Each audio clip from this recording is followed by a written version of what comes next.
Now that tax season is over, you don't need to worry about it for another year, right? Well, I'm here to share with you the 3 common mistakes that I've uncovered over the years while doing tax planning for my clients.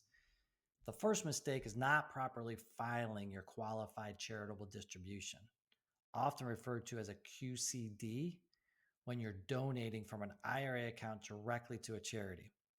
What I've found is that whether my clients are doing the tax returns themselves or having a tax preparer file them for them, it's not being filed properly sometimes. Not all the time, but sometimes. Why? Because this distribution from the IRA does not show up on the 1099-R as a QCD. It's invisible.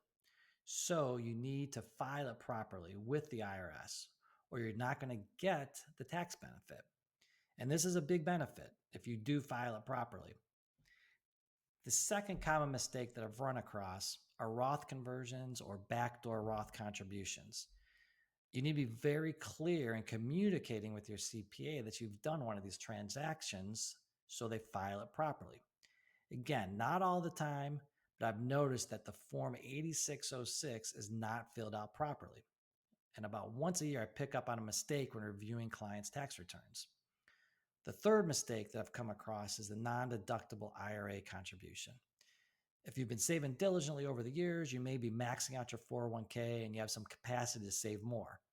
And it's very common to put those dollars into your individual retirement account.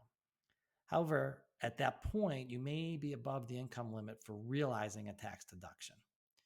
Nonetheless, it's often still good to get tax-deferred growth. So in order to realize the benefit of that, you need to track that contribution every year on the tax return. So by the time you take the money out in retirement, you don't pay taxes on it.